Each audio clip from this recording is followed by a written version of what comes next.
Well, hi everybody, my name is Mark Coe. I work at Spotify. I'm a backend engineer on the recommendation systems team. Spotify is a music streaming service, although I will not be telling you about music streaming today. I'm going to be talking more about code bases and things. And today I'm going to talk to you about how you can start being static with MyPy in Python. So today we're going to go over kind of what static versus dynamic typing is. I'm going to give you guys a quick pep talk, tell you what MyPy is, how you can add MyPy to your CI/CD pipeline, and some of my experience of using MyPy at Spotify. So let's start off by talking about static versus dynamic. There are definitely arguments for static typing and dynamic typing, but this talk in particular is going to tell you about the advantages of using static typing in Python. So before we get really into how to use static typing, I want to clear up some confusion. So static and dynamic versus strong and weak, there is a lot of the time some confusion kind of between what these things mean, and the terms are interchanged a lot, but they're definitely not the same. So when we talk about static typing, we are simply talking about when your code is checked when your types are checked at compile time, versus dynamic typing where your variable types are checked at runtime. So in static typing, you're going to see things like int x equals 1, string y equals banana, whereas in dynamic typing, you're just going to see x equals 1, y equals banana, right? And then strong typing simply means that your types will not be implicitly cast from one type to another, and in weak typing, they might be cast. So you won't implicitly cast an integer to a string or something like that. So static typing does not mean that you are a strongly typed language, and dynamically typed languages are not necessarily weak. And in fact, Python is a strongly and dynamically typed language. A lot of people call Python a weak typed language because it doesn't have int in front of the terms, but it actually is strongly typed. And it uses a flavor of dynamic typing called duck typing, which says, hey, if you have an object x, and x has a method y on it, Python doesn't really care what the type of x is. As long as it can call y, you can call y on it. And for those of you who don't believe that Python is actually a strongly typed language, here's an example to prove it. If you try to add banana to 3, you're going to get a type error. You cannot concatenate string into integer objects. Python's not going to convert that 3 to a string, and it won't work. However, in Java, conversely, Java is actually a weakly typed language. This will work in Java. You're not going to get an error. Java will implicitly cast that 3 to a string and concatenate it with banana, and you'll get a thumbs up from Java. It'll compile. Good stuff. So why are we actually talking about static typing in Python? Like, does it do anything for us? So for those of you who have worked on relatively large code bases in Python, you'll probably know that dynamically typed code bases become harder to maintain as they grow larger, and you have a lot of people collaborating on the same code base. In reality, PyDoc comments aren't really sufficient for telling developers that are working on your code base what your methods expect, what they're producing, what the side effects may be. And you can't be confident that when a developer updates a method or a class, that they are going to actually update the PyDoc documentation, and that everyone is going to conform to the same format of PyDoc comments. And Tim Peters said it himself in the Zen of Python: explicit is better than implicit. And that's definitely true with static typing. Static typing is definitely more explicit than implicit. So here's an example of why we'd want to use static typing in Python, right? Python is pretty fickle. If you call functions improperly in Python, it can lead to really critical bugs. So here we have a class person with a method describe on it. Just prints out some useful information. Let's say we have a person object and we call describe. I've done this before. I fat-fingered the keyboard and I missed a letter. And this can ship to production code. You have nothing stopping you from actually putting this into production, and you won't get any errors until this line is actually hit. But when p.describe actually gets hit, boom, we get an attribute error. Person has no attribute describe. So if this was like a web application or an API or something, the response from the server is going to be internal server error, right? And that's really bad. We don't want that to happen. This is something that should have been checked beforehand. And sometimes it can be, right? There's a thing called pylint out there that says, hey, P is a person. I know what methods person has on it, so I'll check, and it'll tell you, hey, person objects don't have describe. But let's look at an example that something like pylint can't catch. So here we have a function foo that takes an argument a, and our py.doc comment says that foo returns a version of the passed string wrapped in parentheses.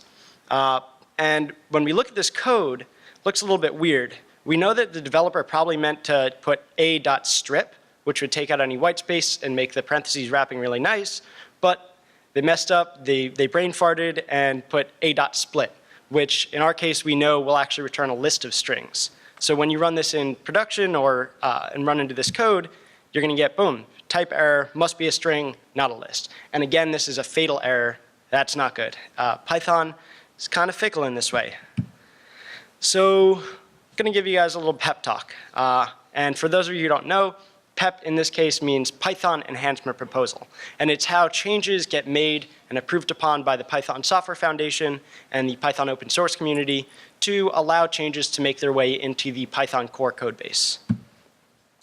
So it all started back in 2006 with PEP 3107, which was an enhancement proposal for function annotations. Now, all function annotations allow you to do is add arbitrary metadata to functions. And so you can add strings or integers and stuff after your parameters, and you can add kind of function return annotations, so strings after your functions. And the important thing to note about PEP 3107 is that all it does is it defines a syntax for this metadata and a grammar for parsing it, saying, hey, you can do this in Python. Python won't yell at you when it runs into code that has like, a string afterwards. But this PEP was intentionally left vague. It definitely hinted towards using these annotations for static typing, but it didn't try to define a way to actually use these.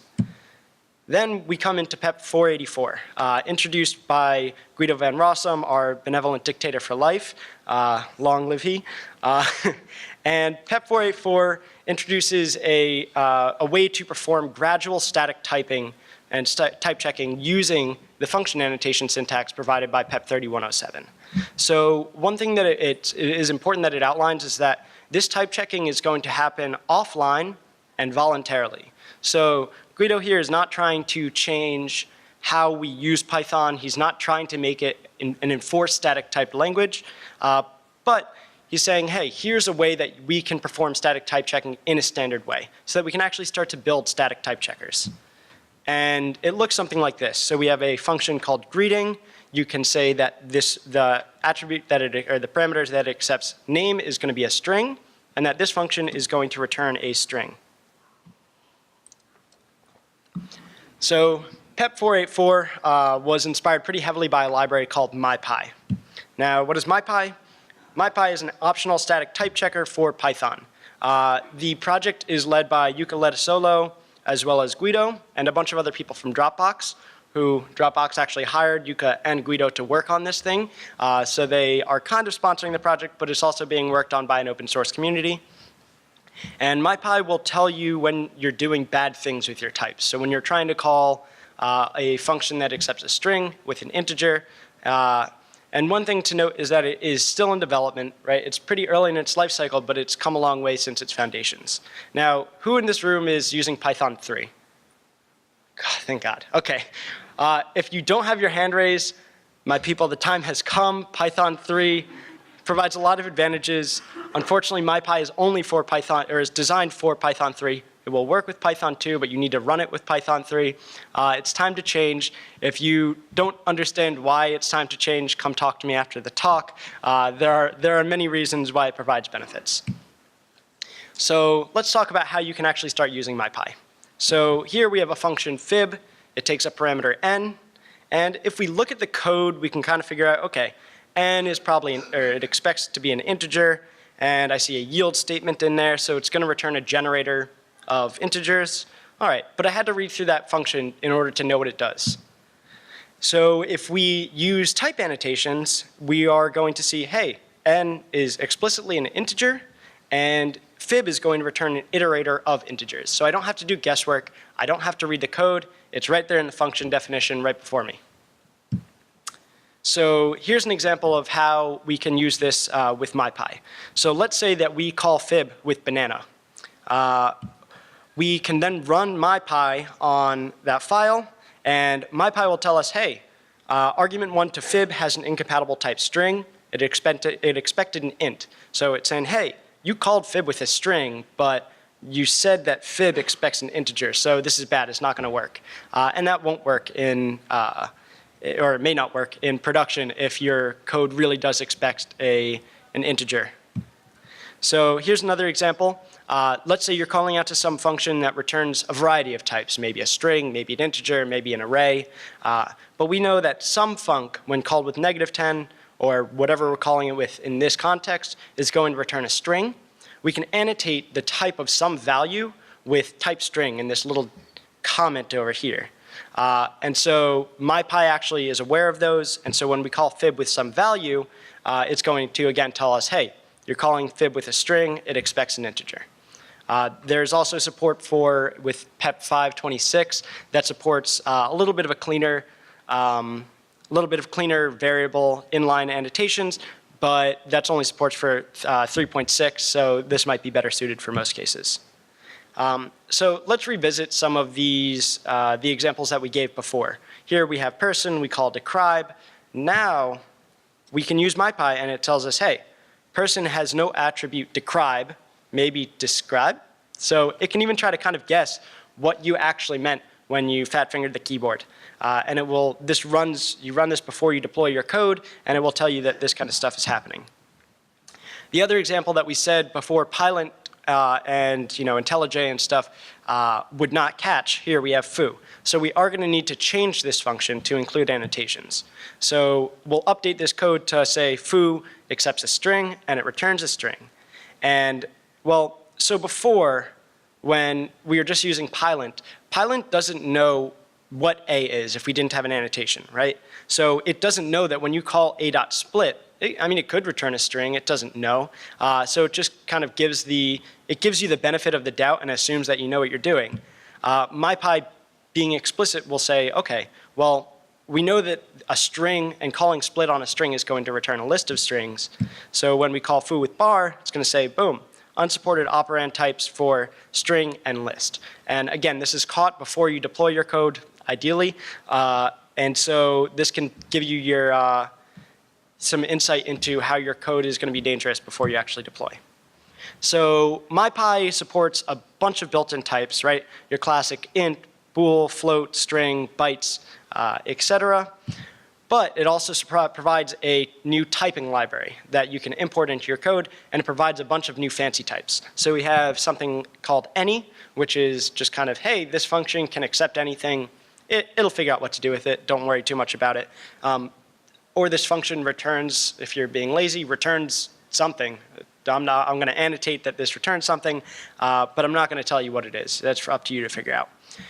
So you also have you can also do optionals, right? So now you can explicitly say, hey, this function, this parameter is going to be an optional.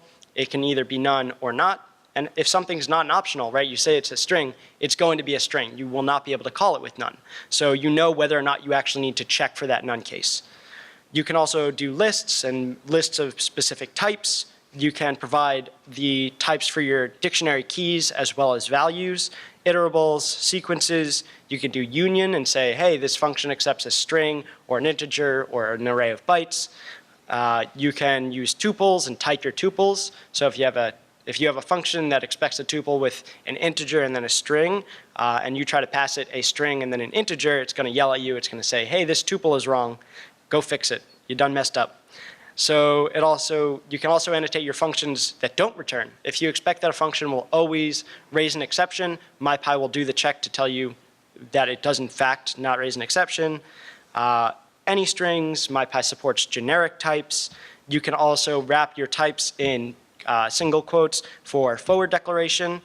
And you can also do aliases. So if you have a really long type, like a dict of strings to lists of dictionaries, and you don't want to retype that every time you are passing this thing around, you can just assign it to a variable and then use that, and you can import it and whatnot. And there's also more that MyPy supports. You can read the documentation if you're curious about the other types. Additionally, MyPy supports something called stub files, and stub files are used to annotate libraries that you don't own. going into a library's code locally and modifying the code to add annotations, the Python community is what we call a dick move. So don't go edit other people's code. If you really want to annotate a code base, go put in a pull request to that library. Otherwise, you can use a stub file, and it looks something like this. So if you are using sumlib, in this case, you create a file called sumlib.pyi, and then you can annotate all of the functions that you are using from that library. And in this case, I'm using libfunc and libfunc2. I annotate those types, those functions, and what's important to note here is that these dots are literal ellipses. So you don't need to waste your time copying and pasting all of the internal code for those functions. MyPy doesn't care, it just wants to know what the function type is so that when you call those functions or classes or so whatever it is, then it makes sure that you're calling them with the right types. So you can also use stub files to kind of lazily annotate things. If you don't want to have to go through and modify your whole code base, you can just use stub files and use any's everywhere. And while that's definitely not as good as going through your code base and effectively actually correctly annotating all of your types, it at least verifies that the functions that you're calling actually exist, which is better than nothing. You can also use stubgen.py, which comes with MyPy and will automatically generate stub files to kind of take some of the heavy lifting off of your back, and then you can go through and do the proper annotations off of there. So how can you actually use this in your CI/CD pipeline, if you have a CI/DC pipeline? If you don't, you can look at my example repo afterwards to see how to create one. So as it turns out, it's pretty easy to implement it into CI/CD. MyPy natively integrates with JUnit, Cobertura. It can generate HTML, text, XLST reports, memory and line counts. All you need to do is just call MyPy, and then on your source directory, you can pass in a bunch of flags for whatever you actually care about. And if all goes well, then your pull request will look something like this, right? All checks passed, thumbs up, you can merge. Or if you're more like me, it might look something like this. All checks failed, crap. All right, so I'm using Travis CI here. In that case, I would click these little detail links over here, and that would bring me to Travis, which would tell me, hopefully you guys can see this, MyPy examples, line 36, argument 1 to fib, has incompatible type string, expected an int. And tells you that it failed, thumbs up, I can now go fix that. So as I said, I work at Spotify, and I spent some time working on implementing this on some Spotify code bases. So why did I actually do this? Spotify externally is pretty much entirely Java-based. All of our external-facing services are written in Java and a microservice framework that we've written in-house called Apollo. And the arguments for this are that Java is more enterprise scalable from a performance standpoint, which unfortunately I can't argue with. In the vast majority of cases, Java is going to be more performant than Python. However, they also argue that Java is more robust because it has compile time error checking and type checking. It's easier to test because you don't have to make test cases for passing a function a string when it expects an integer. And it's more explicit because the function definitions and classes and everything just have the types that they expect right in front of your eyes when you go to look at the source code for them. We also are a microservice shop at Spotify. So we have a lot of small code bases that get passed around from team to team, right? You might one day just be kind of like handed a code base because some team dissolved and now has a new focus, and it's like, hey, you own this code now, figure out how to maintain the system. And when that crashes, Python can be pretty vague. You have to go through, you're like, why is this crashing? Does this accept a none? Does it not? Does it check for those cases? And you're going to have to go through and read all of that code, which can be a lot of work on the developer supporting that system. And so one thing also to mention is that we do actually have a lot of Python internally at Spotify. For internal services, tooling, analysis, data pipelines, and things like that, Python is still a thumbs up. We have Django, Flask apps, a variety of systems written in Python. So there's still a lot of places that we can benefit from using MyPy and static type checking. And perhaps, maybe one day, once we cover these later 3 bullet points with static type checking, well, then maybe we can start using Python externally. So here are some of the good things that I found with using MyPy on our code bases. I found that smaller code bases and APIs were pretty quick to staticify, to add static types to. And especially with APIs, I found that it was particularly useful because now when people go look at that source code, they see what that type expects rather than having to look at PyDoc, which may or may not be accurate. I found that it promoted definitely better coding practices and more standards than just PEP 8. PEP 8 kind of says how you can use your PyDocs to say what types your function expects and what it returns, but this is even cleaner. It's definitely more self-documenting. The code is right there. You know what it expects and what it returns. It's gradual. So this is one important part of MyPy, is that it doesn't expect you to migrate your entire code base to statically typed functions all at once. Now you can turn on strict type checking, which will make sure that you have everything annotated that you can. But in the other case, you can still take advantage of dynamic typing. However, what I also found is that MyPy will kind of force you to stop using dynamic typing as a crutch. I found that in a lot of code bases, especially my own, I kind of pass around loosely documented dictionaries that I'm like, oh, get this out of there and put this in there. And I found that that's kind of how we use dynamic typing as a crutch in Python, right? Because you can have these really loosely typed dictionaries, you pass them around a lot and it's very easy. But when you're growing to a more enterprise level and you're trying to make your code bases scale, a lot of the time it can be more beneficial to turn these things into kind of actual classes, objects, even named tuples, so that it's a little bit more formal and more expected and it's known what you expect. So there's also no silent type switching, right? If x is an integer in the beginning of the function, it's going to be an integer at the end of the function. And I found that it also promotes more Java-like Python, which in an enterprise world can be a pretty useful thing. So some of the not so goods. MyPy and static typing definitely requires more code, right? You have to import this typing library and import your types. And you're going to have to go through, might need to break some of your function definitions into multiple lines. And big code bases, because of this reason, are going to take a lot of work. It's not going to happen overnight. MyPy is also still in development. You probably will find some bugs here and there.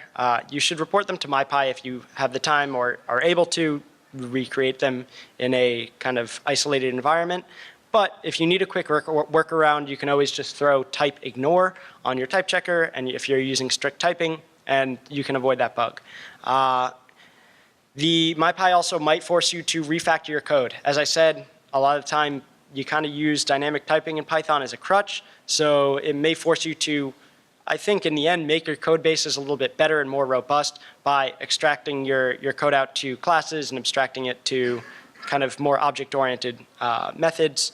And you're not always sure what you're returning. If you don't want to actually have to dig down into your libraries that you're calling out to see what, go down the rabbit hole and see what they eventually return or what various types they might eventually return, you might just have to settle with, hey, I'm just going to return any from this because I don't know what the method returns. So I'll just deal with whatever it sends back. And I think this is the biggest drawback, is that Pylint can kind of catch many of the issues that MyPy can with less work. Pylint doesn't require you to change your code base at all in order to tell you that person doesn't have a method called describe. And so that can be something to evaluate, right? It's like cost, risk, benefit. And so to wrap this up, static Python in typing will definitely, in my opinion, lead to cleaner and kind of better documented code bases. It just takes a lot less work to figure out what everything expects. MyPy I found to be most useful for libraries and APIs that other people are using, because just easier to read and more accurate than PyDoc, and you can make sure that your library is in fact conforming to the specifications that you're writing in your types. And it's also good for larger projects where you have a lot of people collaborating on the code base. For smaller applications and code bases, Pylint may be sufficient if you just want a quick solution to be like, hey, do a dummy check on this code base. And especially if you're working on your own and it's not changing very much, Pylint is probably all right. But overall, my experience with using it at Spotify has definitely been a thumbs up. If you're working in the enterprise world and on large code bases, I would absolutely recommend it. I think that it will really help kind of prevent silly errors down the road. So here's some handy links. I have an example MyPy repo where you can see how to integrate it into your CI/CD pipeline, configure MyPy for different testing. You can see the MyPy GitHub. There's a great talk by Guido on type hints. If you are planning to approach your large code base and implement static types in it, then I definitely recommend watching this talk. And also a post from Zulip about them and their approach to implementing it on their very large code base. And I also want to say thank you to Spotify, not only for sponsoring PyGotham, but also for letting me come up here and talk about all this stuff. It's a great place to work, and we are hiring, so come talk to myself or anyone else out at our table in the sponsor fair area. And that's all I have for you today. Thank you for listening. Do we have time for questions? And unfortunately, we don't have time for questions, but feel free to come up to me afterwards or out in the sponsor area. Yep. It's break time, so go get some food and come chat. Thanks.